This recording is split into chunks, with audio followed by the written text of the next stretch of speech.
Hello and welcome back to Seaside Garage and the Saab 900 Turbo. I'm going to start fixing the rust in the interior. Firstly, I need to clean up and discover the amount of rust and remove whatever needs to be removed to access it. So this is the area I want to focus on. I want to fix that.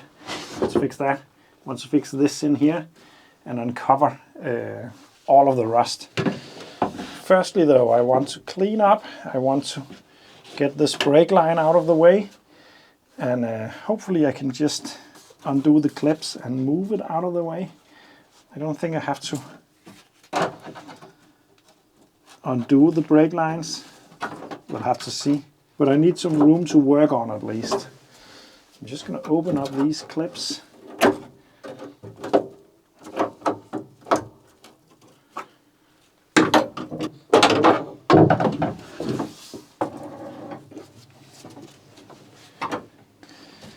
There we go. Gives me a little room without bending them too much because I don't want that. Now I want to go ahead and remove the wiring and the safety harness. It's going to be exciting to see if I can actually undo that or if it's just gonna rip out the metal behind it.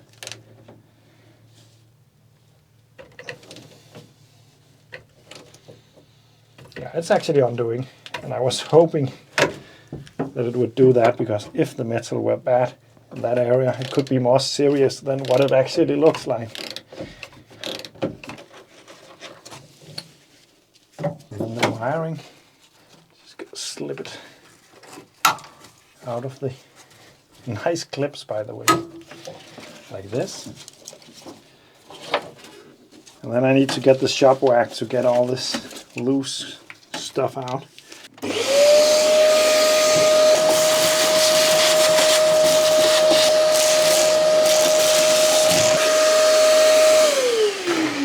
So there we go. Cleaning up is one of the most important things when dealing with rust like this, because you need to see what's there. I want to remove some of this black bitumen stuff, and I think some heat would help with that.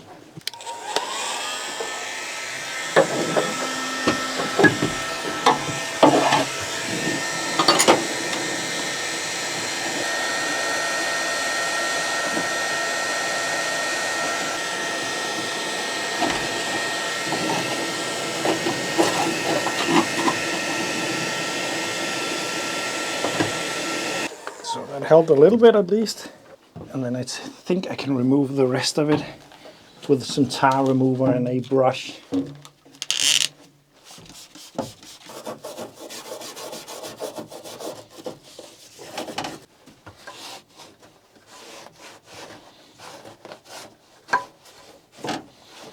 So there we go. And I don't know about you, but for me it is starting to be less overwhelming now that you can see some areas with decent metal and so on. It's just way easier to see what there is to work with now.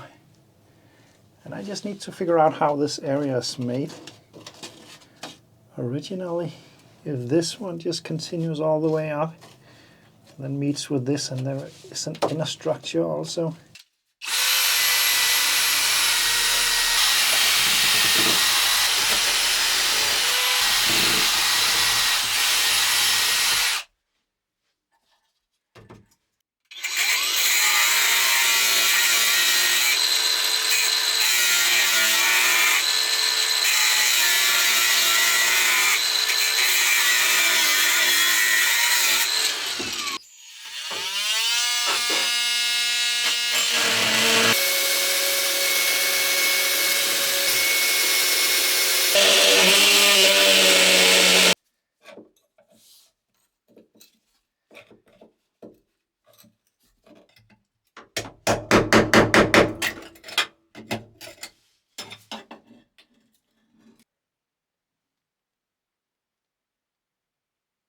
So after some cleaning down here, I'm focusing on this area in case you didn't notice.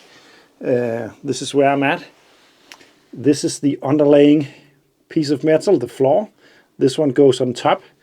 So what I want to do is to recreate this part of it first, cut that out, the rusty piece, and weld a new in. There is a big beam behind here where the seat belts fits and so on, and it's very thick, but I need to clean it up so I can attach it to it. And I also need to go underneath this beam so I can weld it through together with this. This one got rust, but it's still very solid, so I'm not going to do anything about that other than treating it. This right there is another repair, so I have to check that. So I'm going to follow that contour, but I'm not going to weld it to just now because I need to check the repair from the wheel arch to see if it's good enough to still use. So I'm just going to follow the contour, and if it's good, then I'm going to weld it. Then I'm going to weld it together with that. So that's what I'm going to do now.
Okay, so let's step into the office with the big camera. It's such a messy thing to fix rust, especially inside, because you just have to have a lot of tools at hand and it will just accumulate. But as you saw, now that wasn't really,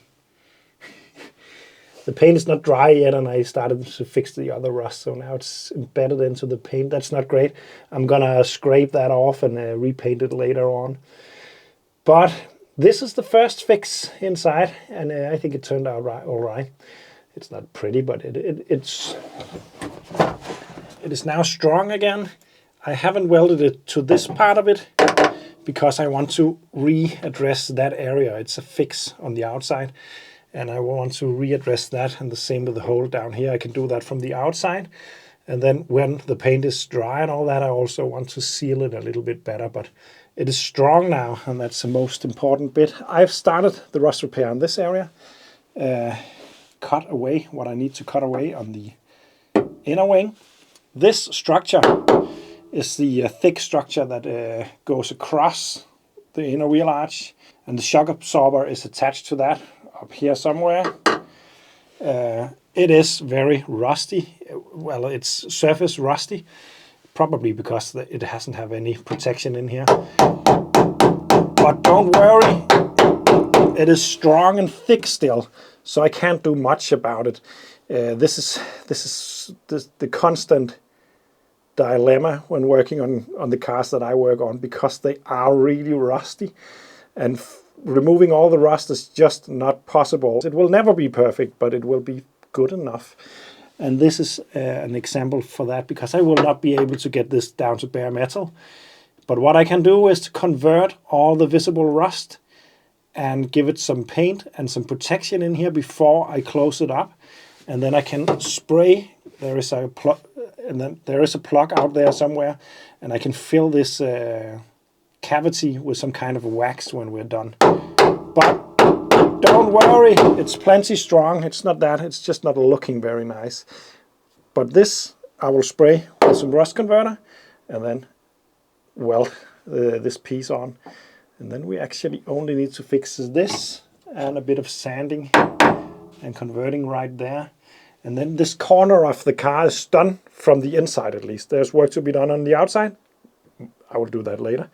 But then we can go to the other side and concentrate on the few rust spots on that side. So it's going to be easier over there, that's for sure.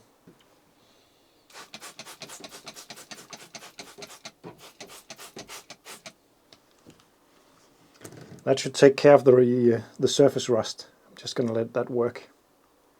So we are back at it. It's another day.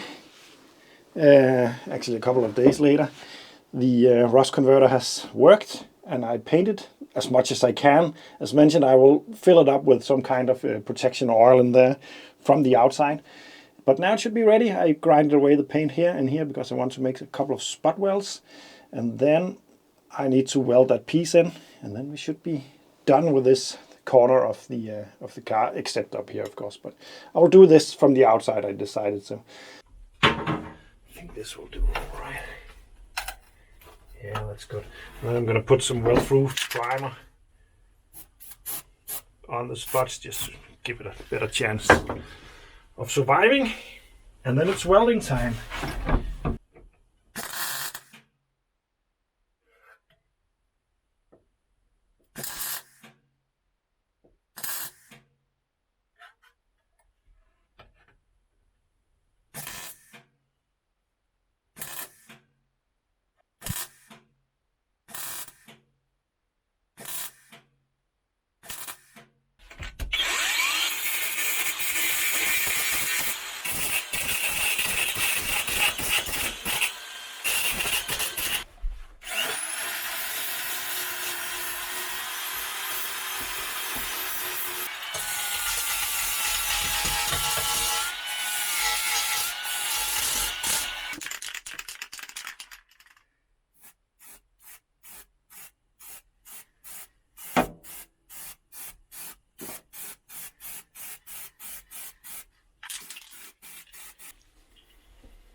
So there we go. This is where I want to end this video. I got the repair done down there. Got the repair done right there. Sealed the seams. Still need to paint the final coat, but it needs some time to cure. And for some reason, it feels like it's been a while since I welded. So I'm just honing my skills. I'm actually slightly concerned that there's something wrong with my welder out there. It seems just a little bit difficult to get right, but it could just be because it's been a while. I've been welding a lot on the AZU, and that's totally different than this. That's for sure. But yeah, progress is made, and it's not terrible, at least. And remember, it's not at all a visible area, but it needs to be solid and sound, and it is. Hopefully this video is not too tedious, and if the views are all right, I'm going to make more of the rust repair videos. If not, then I probably will just jump them, fix them up off camera and take you back when something more interesting comes up. But I like this kind of work. I'm not at all an expert on it, but I really like it. Currently, I'm tuning back in on making rust repairs. I can feel I'm a bit rusty on that department. I have been working a lot on other stuff, engine stuff and so on. So I need to dial in. The temperature dropped quite dramatically in the garage since I did any rust repairs last time, and I think my welder is actually feeling that temperature change. So the settings is just not completely right. I have a little bit of an issue getting it to weld like I wanted to weld. It could also just be skills. Anyway, thank you for watching this video. It is nice to be back at the Saab. I think I've said that quite a few times in the past also, but I really am planning to get this project done now. It could be really nice to get this out on the road next year. But there's a long way. Thanks for watching, and see you in the next one.